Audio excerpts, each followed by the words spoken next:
বিএনপির মহাসচিব মির্জা ফখরুল ইসলাম আলমগীর বলেছেন, প্রয়োজনীয় সংস্কার শেষে দ্রুত নির্বাচন দেয়া হোক। কে নির্বাচিত হলো তা নিয়ে সমস্যা নেই।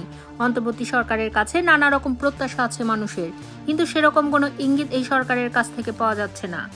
বৃহস্পতিবার দুপুরে জাতীয় প্রেস ক্লাবে এক আলোচনা সভায় তিনি এই কথা বলেন। ফখরুল বলেন, গতকাল এক সাক্ষাৎকারে বলেছিলাম, অন্তর্বর্তী সরকার নিরপেক্ষ না হলে নির্বাচনের সময় নিরপেক্ষ সরকার প্রয়োজন হবে। এর কারণ আছে, বর্তমান সরকারের কিছু কিছু বিষয়ে মনে হচ্ছে তারা নিরপেক্ষতা পালন করতে পারছে না। বিএনপির আশা নিরপেক্ষতা পালন করবেন ডক্টর ইউনূসের সরকার। দেশের সংকট মোকাবিলায় তারা কাজ করবেন। নানা রকম তর্ক বিতর্ক হচ্ছে উল্লেখ করে বিএনপির মহাসচিব বলেন, পট পরিবর্তনের পর একটি গণতান্ত্রিক রাষ্ট্র চায় দেশের জনগণ। মৌলিক অধিকার, সামাজিক মূল্যবোধ প্রতিষ্ঠা হোক, সেটাই তারা চান। নির্বাচন দ্রুত হোক, কেননা 15 বছর দেশের মানুষ নির্বাচন থেকে বঞ্চিত। এখন তারা ভোট দিতে চান।